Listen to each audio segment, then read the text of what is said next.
today I just wanted to do a quick video on the best way to care for your VB pens and prevent any form of scratching on them. On your pens, you will realize that they either come in a gold, silver, or rose gold hardware, or they'll come with a painted color on there. The awesome thing about these pens is the painted ones are beautiful because they are custom paint that will be put on these pens that Tiffany has designed so that no one else has that color pen essentially. But I want to talk about how to prevent scratching. On the pen, you will see that when you pull the cap off, and I'll show you the proper way is to use two hands. And when you pull the cap off, there's a barrel here. If you look inside the cap, you will notice that that is exposed metal, so you don't want it to rub against the barrel there. And so the proper way to take the cap off is to pull with two hands.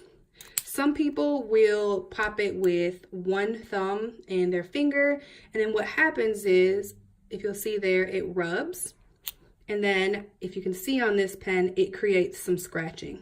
Definitely not the end of the world, and it doesn't diminish the beauty of the pen. But if you are a person who wants to prevent that, then you absolutely want to pull it with two fingers or two hands like that.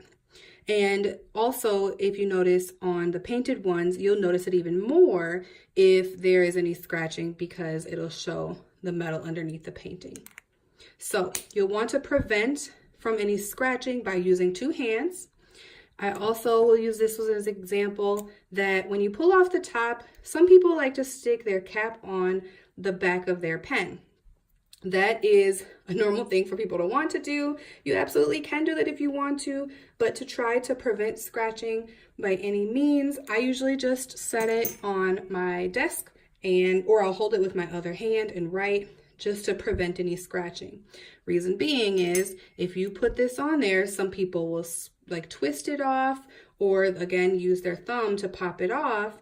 And then what happens is you create scratching on that barrel there, which we want to prevent. So rule of thumb is use two hands to put on and take off the cap. And then also try to avoid putting your cap on the back end. Otherwise, also just take the cap and set it on the table, and then it'll be waiting for you when you go back for it. So if you have any questions, feel free to let me know. Otherwise, best way to prevent scratching on your VB pens. Bye.